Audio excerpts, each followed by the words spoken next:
Scream at the Sky Day. That was Scream at the Sky Day when the Democrats all went outside and screamed because they wanted to express their mental illness out in public for everyone to enjoy. I would hope for another Scream at the Sky Day. I'd like to see another Scream at the Sky Day when President Trump wins. We've got a pool going also. When will the first self-immolation be after a Trump victory? Democrats have really taken to self-immolation. We've had 6 Democrats self-immolating, and that's the same number as the number of Buddhist monks that self-immolated during the Vietnam War in Vietnam. And now 6 Democrats have self-immolated here. They're pretty wacky, aren't they? Well, happy day before Election Day, and welcome back. The Mediaite headline today is riot fences go up at VP residence as Washington prepares against possible civil unrest over election. You don't prepare against. Everyone is illiterate, but that's not surprising at Mediaite. Washington, D.C. is boarding up and hunkering down. I always have mocked that phrase, hunkering down, since I was a little kid in grammar school. I've mocked hunkering down. Just makes me chuckle. Washington, D.C. is boarding up and hunkering down ahead of Election Day. Why? Because they're afraid Trump will win and the Democrats will have to riot and loot and burn and attack and maybe self-immolate. And I don't want to say I hope so, but I think I do. And when Trump wins, everybody is some mother's child, but you people are sick in the head all over the place. So D.C. is boarding up and hunkering down ahead of Election Day because of Democrats preparing for the potential of civil unrest and rioting based on whatever the outcome may be. And those preparations include riot fencing, designed to prevent being scaled by rioters that were put in place around the vice president's residence and office. The Secret Service is on heightened security. You're not on heightened security. Everybody's illiterate.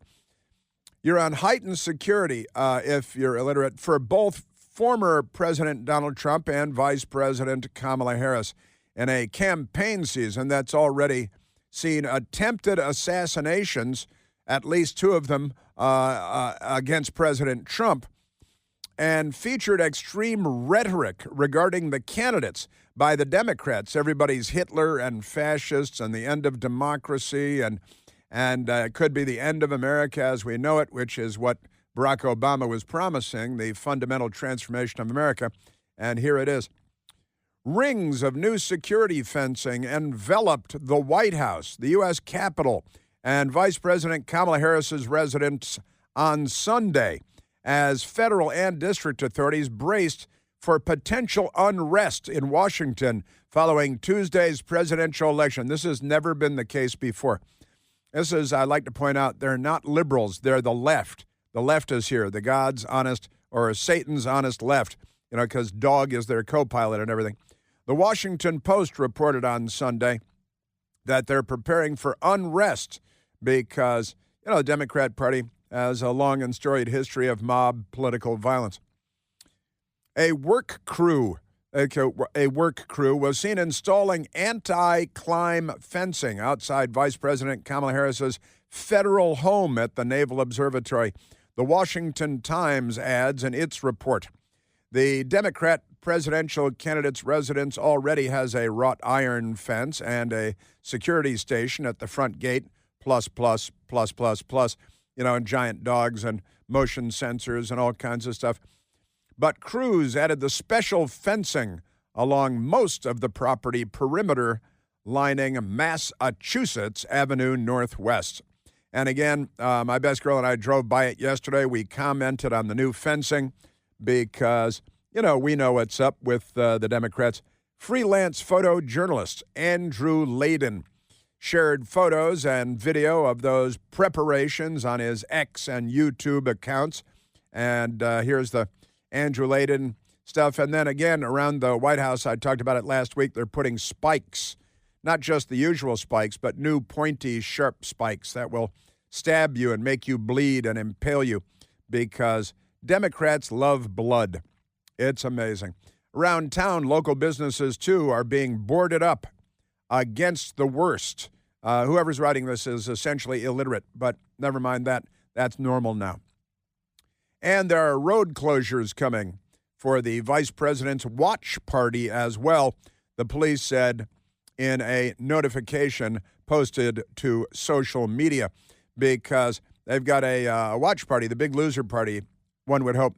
The statue of Andrew Jackson that sits in the heart of Lafayette Square, which the Democrats have attacked again and again and tried to tear down, and they brought shipping materials and packing materials, and the mob tried to tear down the statue because they're fascists, they're the Taliban, and mob violence is their middle name, and has also been a popular target for vandals during past protests, all Democrats every time, and is now inside the fencing.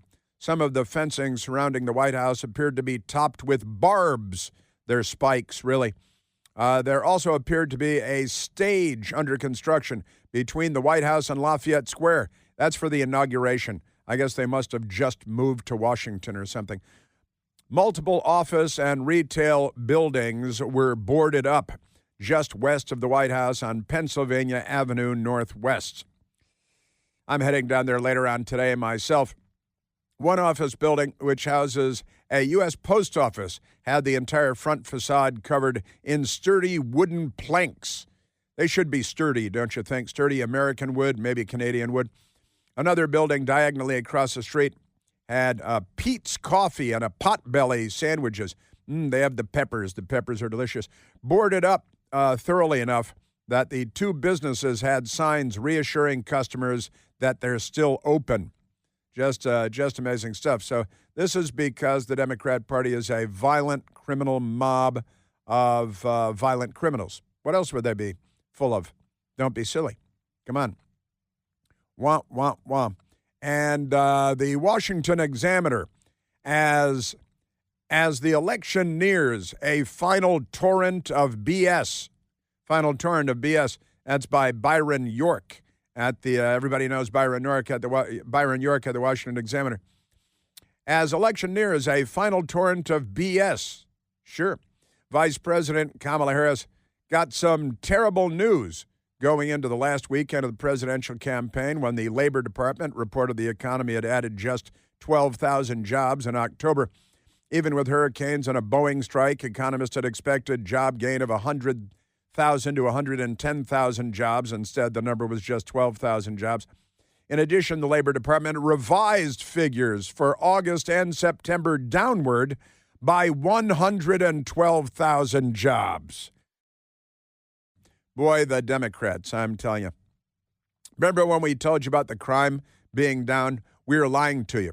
Remember when we told you about jobs being up? We were lying to you. I'm reminded once again of the Soviet author Anna Gorakova, who said the rules are simple. They lied to us. We know they're lying to us. They know we know they're lying to us, but they keep lying to us, and we keep pretending to believe them. And Byron York goes on from there, and it's just they come out and they spin everything, and they say, Joe Biden called you all garbage. No, it was singular. Because we put an apostrophe here to the point where even the White House stenographer's office, who are career government employees and not political appointees. The only garbage I see floating out there is his supporters. Yeah, his supporters. And then they put an apostrophe on supporters and said, no, he was just talking about one supporter, just one supporter. And the White House stenographer's office, who were there for the last administration and will be there for the next administration, they came out and said, you can't do that. You can't just change.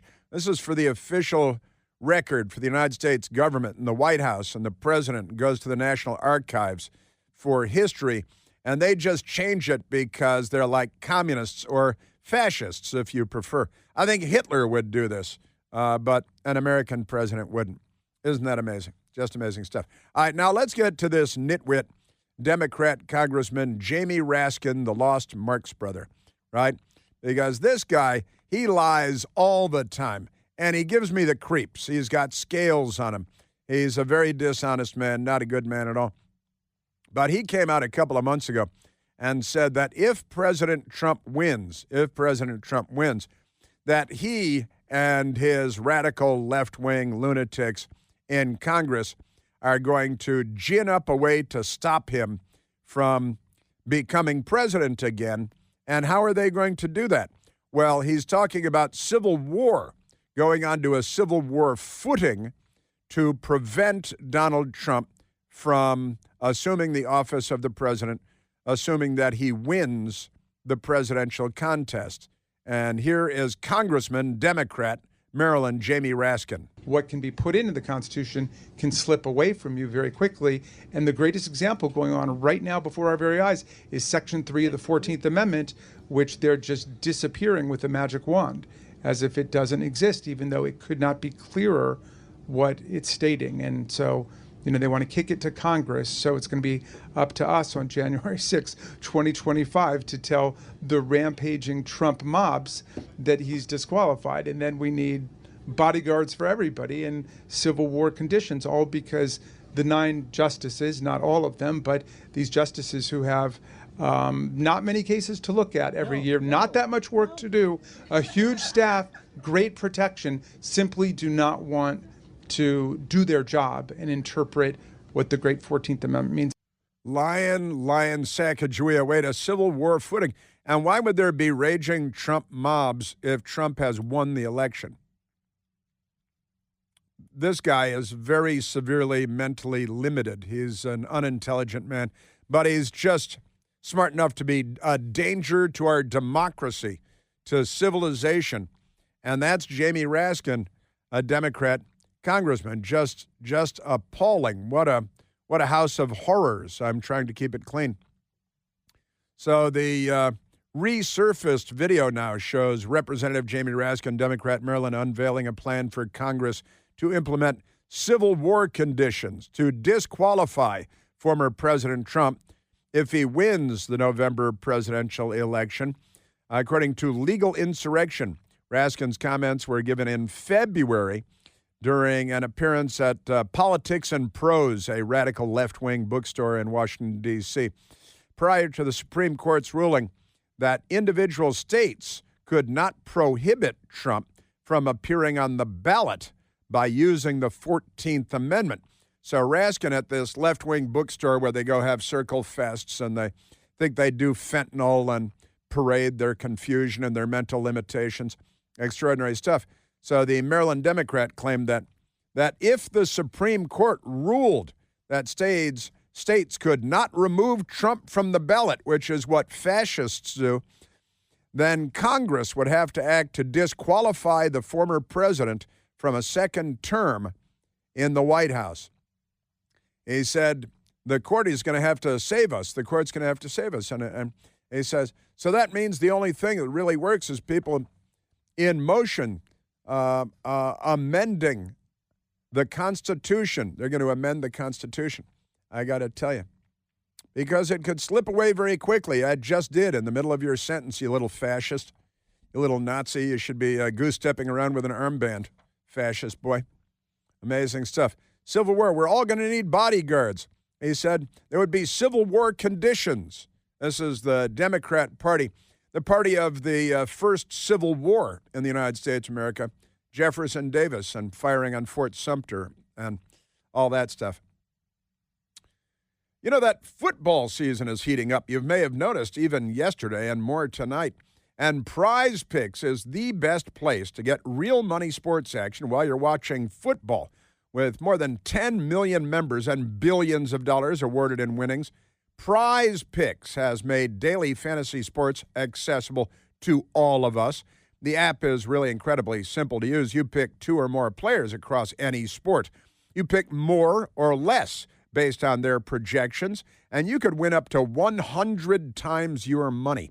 Prize Picks even invented what they call Flex Play. Flex Play, you can still win cash. And listen, you can You can cash out, too, if one of your picks doesn't hit. That's an amazing option. Download the Prize Picks app today and use the code PLANT, that's me, to get a $50 credit instantly when you play only $5. That's the code PLANT, P-L-A-N-T-E, on Prize Picks to get a $50 credit instantly when you play $5. You don't even need to win to receive the $50 bonus. It's guaranteed either way. Prize Picks, run your game. Must be present in certain states where it's lawful to wager. Visit prizepicks.com for details and restrictions. Yeah, Jamie Raskin. Yeah, we're going to stop him from being, when he wins, we're going to stop him. Civil War conditions. We're all going to need bodyguards, armed people around us. And what are they accusing Republicans of? These little fascists, little Nazi, little Hitler Raskin?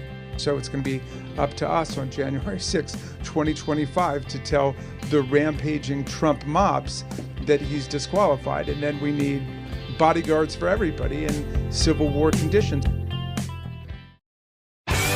All right, let's go to telephones. I've got news from all over the place about Kamala's defeat party is scheduled for tomorrow night. They're shutting down parts of the city. And I think everybody gets free dope. Everybody gets free joints to smoke. Let's go to the phones. Let's go to Eduardo, calling from Tampa, Florida. Eduardo, you're on the Chris Plant Show. Yeah, Chris. Well, hey, I got to thank you because Bill Cunningham didn't take my call, so shame on him. Shame on him. We're much better. Yeah, definitely. Well, here we go. We're going to have a recession, unfortunately, and the retail, maybe the murder's down, but the retail theft is not coming down unless we get Mr. Trump back in there and we start shaking these DAs for their shortcomings with this retail theft and, you can't feel safe going outside. And we're still paying too much money as far as when we go to our groceries or gas. Come to Florida. I mean, I paid under $3 over here in Florida. So we got to make all the other 49 states like Florida. Mm-hmm. That's a good idea. Yeah. That's a very good idea. Listen, you mentioned a couple of things. I mean, gas prices. One of my brothers texted me yesterday that he got gas for $2.99, and that's kind of amazing. And SAFE and our border, I've got a number of things on that. And did you see Kamala was asked yesterday how she's voting on this proposition in California that would put criminals in prison? You know what she said? That's coming up.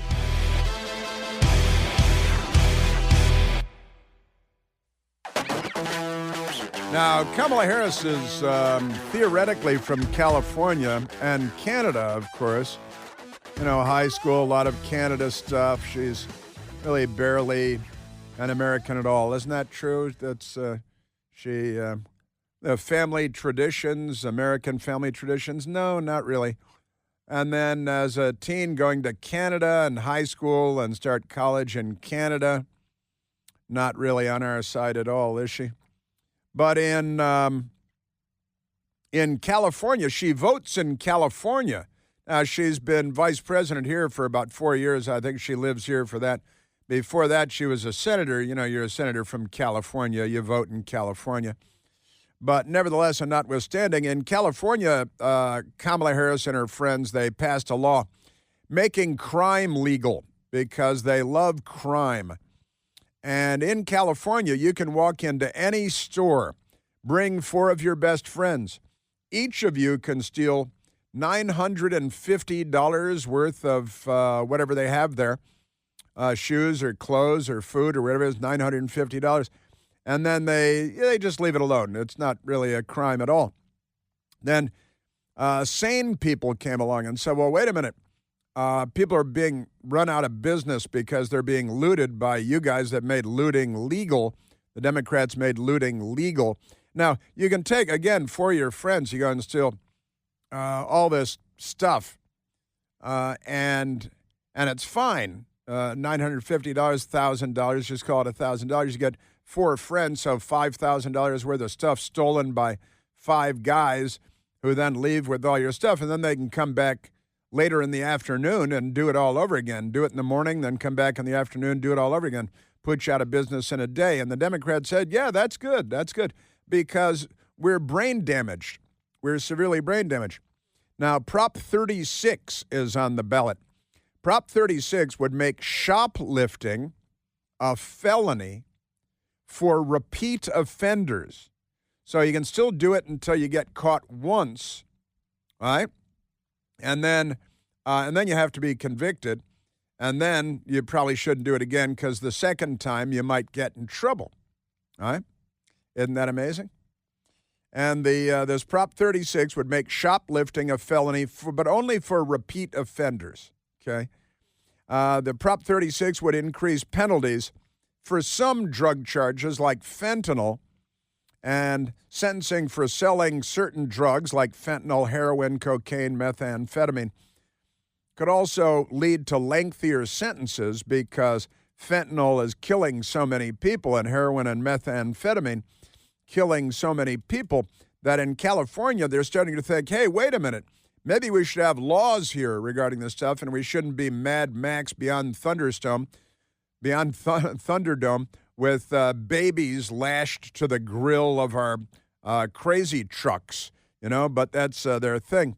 Unbelievable stuff. Well, Kamala Harris, since she votes in California, was asked over the weekend, how did you vote on Prop 36? Are you going to vote to make shoplifting illegal and selling fentanyl illegal? Or are you going to make sure that everybody can still loot and plunder and pillage and sell fentanyl that kills tens of thousands of Americans every year? And here is Kamala's non-answer, as is always the case with everything. How did you vote on Prop 36? So my ballot is on its way to California. Yeah, how'd you vote? I'm going to trust the system that it will arrive there. What? And I am not going to talk about the vote on that because honestly, it's the Sunday before the election, and I don't intend to create an endorsement one way or another around it. So, but I did vote. I did vote. How did you vote? And the reporter doesn't say, how did you vote? I asked you, how did you vote on Prop 36? And the reporter instead just nods and she walks away, and that's it, because she never says anything, because she is very, very mentally, intellectually limited. And I gotta tell you, that was a heck of a. She dodged the question completely. There's no follow-up from the reporter, and my ballot's on its way. Yeah, well, that has nothing to do with anything. Who'd you vote for president? Trump? Or are you not going to stake out a position on that? Because you don't want people to know how you voted for the presidency of the United States. And I'm going to take that as a no. She's a no vote on Prop 36, which means she's a communist who wants more crime and more mayhem, more insanity. The former Speaker of the House, the always inarticulate Kevin McCarthy, was on the television yesterday, and he was asked, said, hey, look, Kamala Harris was just asked how, because he's from California too, Kevin McCarthy, longtime House member and former Speaker of the House, ironically. And he was asked, so Kamala wouldn't say how she voted on Prop 36. You're a California congressman guy. What about that? Being somebody from California, there is no voter in California that would be shy to tell you how they're going to vote on Prop 36. If you think people can walk into a store, steal about $1,000 and not be prosecuted, that is what 36 will stop. That is what Kamala Harris brought to California and is afraid to stand up against. So that's why she let the borders wide open, and that's what she'll do to our nation. She doesn't want to say which way she's voting on crime. I don't want to stake out a position whether I'm for crime or against crime, whether I'm for looting or against looting, whether I'm for distributing and selling fentanyl and methamphetamine. I don't want to say whether I'm for it or against it, because a lot of my voters are those drug dealers and drug traffickers. Isn't it amazing? And by the way, U.S. Immigration and Customs Enforcement, their Office of Enforcement and Removal, which is redundant, but it's the government after all, the Enforcement and Removal Operations, which they naturally call ERO.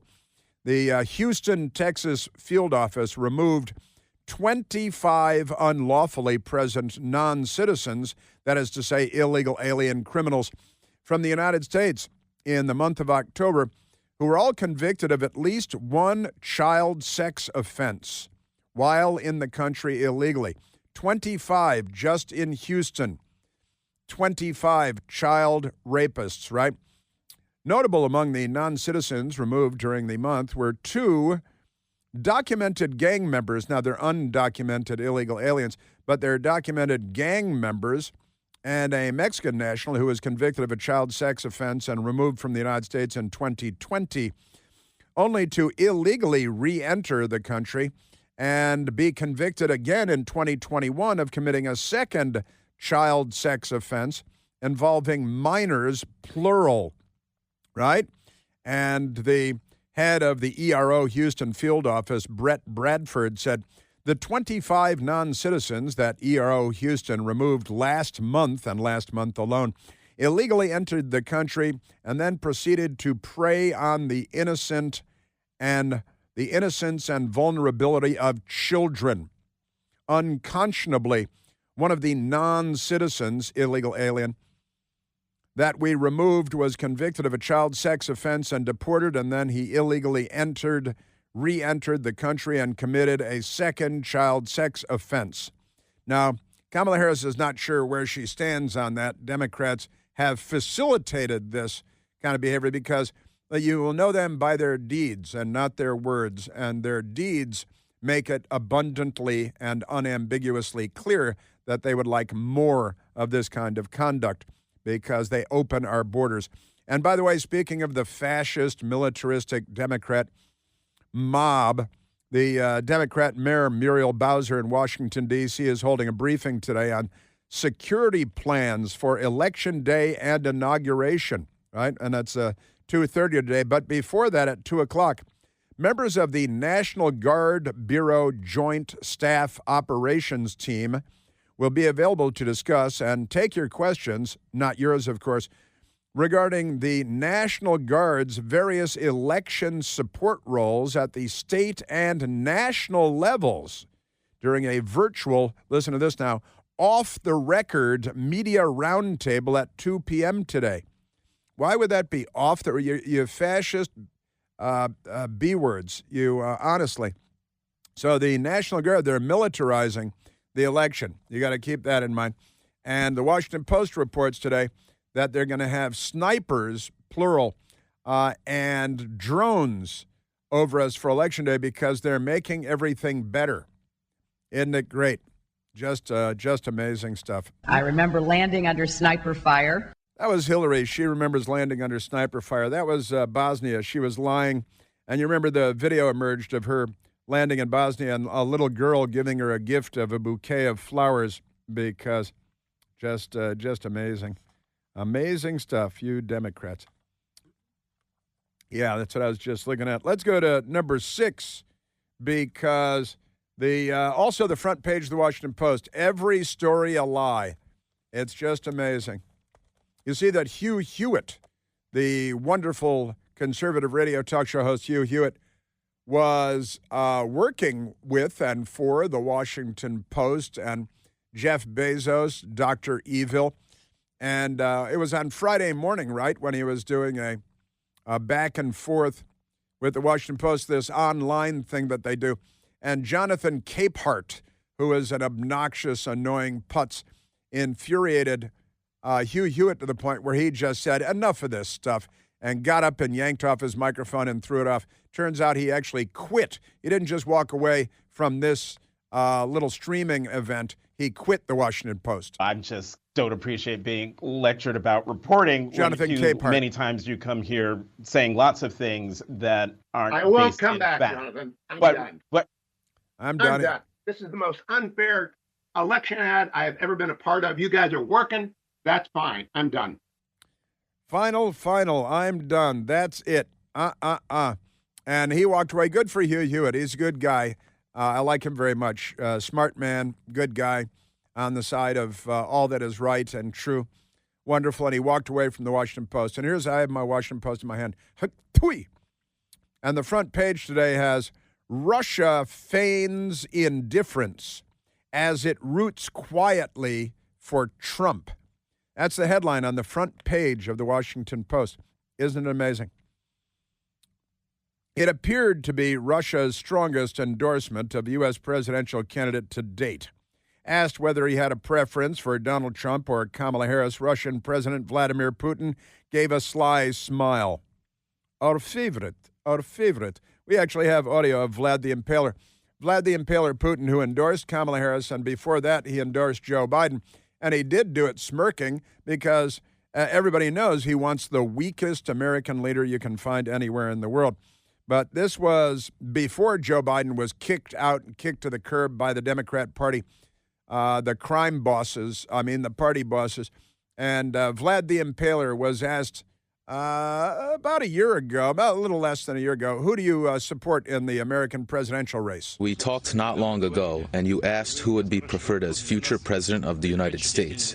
I said that we would work with any president, but I suppose that for us, for Russia, Biden is more preferable. Biden is more preferable. And the Washington Post is just a lie machine. Russia feigns indifference. They don't feign indifference. He's saying out loud who he endorses. As it roots quietly for Trump. That is propaganda, and they should have something pulled, whatever it is, their press passes or something. And then after Biden dropped out of he didn't drive, he was kicked out of the race and driven to the cliff by the Democrat Party. Then Putin was asked again, well, now who do you want for president? If we can name a favorite candidate, it used to be Joe Biden, but now he is not participating in the election campaign, and he recommended all his allies to support Ms. Harris. So that is what we are going to do. So he said that we should. That is why we should also do that.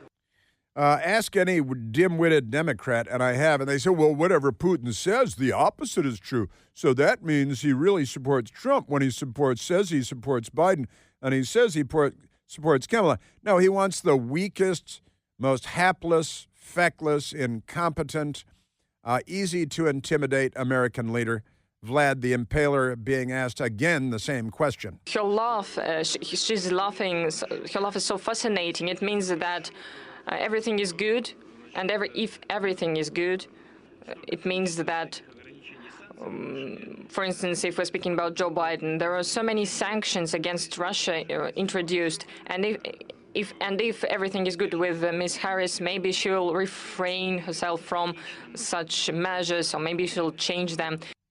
Maybe she will. Maybe she has no idea. She couldn't find Russia on a map. Tomorrow is the official election day, as we used to call it. And, boy, it's a squeaker in Pennsylvania, isn't it? It's going to come down to Pennsylvania, unless you ask Mark Halprin, who says it's going to come down to Wisconsin, and it's a squeaker in Wisconsin, and we just don't know. And maybe it's going to come down to Nevada, and we won't know until, that's not the votes that count, it's who counts the votes. And we've lost all faith and trust and confidence in our system, and it's a very difficult time. I haven't even voted yet, but I'm going to vote on Election Day because I'm an American man, and that's, a lot of American men vote on Election Day. So that's what I'm going to do, and my best girl, too. That's what we're going to do. You know that America's strength isn't just built, it's also worn. For those who put in the hours to get things done in America, G-Defy shoes are made right for you. With patented VersaShock technology, no other shoes have it. G-Defy doesn't just talk comfort, they engineer comfort. Every step you take, G-Defy shoes help absorb harmful shock and provide trampoline-like energy return. My best girl and I, we've got pairs of G-Defy shoes. Hike around the city, your feet feel better after the hike than they did before the hike. Pushing up on your arches and stuff. Designed for hardworking people, for parents, for those who stand tall no matter what. Just go to gdefy.com and use the code Chris. That's my first name for $20 off your order of $100 or more. That's code Chris for $20 off your order of $100 because even champions need to rest from time to time. Just go to gdefy.com today. Yeah, and we have, Kamala Harris having her defeat party at Howard University. They're shutting down roads and I assume bringing in like Russian National Guard or something. And snipers on rooftops. And the Democrats, the left, so militaristic, aren't they? The Russians have proved themselves to be quite adept at interfering, and if he has a chance, he'll do it again. In the state of Michigan, a seismic shift has been witnessed among Arab and Muslim voters, now going for Trump because he's about ending wars. And a friend of mine texted me today, said, I think Putin probably does want Trump because Putin wants to end this war, and Trump will make the war end. Kamala will not. It's just the military-industrial complex machine. I also wanted to get today to the story that the New York Post had and the Daily Caller has about the famous pet squirrel, who is an internet sensation, they say. Pretty amazing stuff.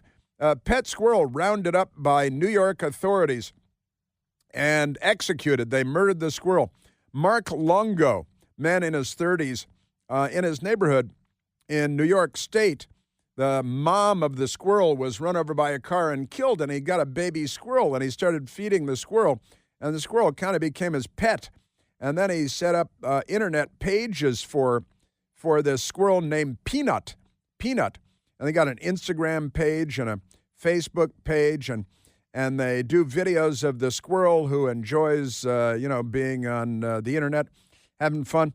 And then 10 officials with guns from New York State, crazy enforcement, the Department of Environmental Conservation, raided Mark Longo's home for 5 hours, and they seized the squirrel and took it away and killed it.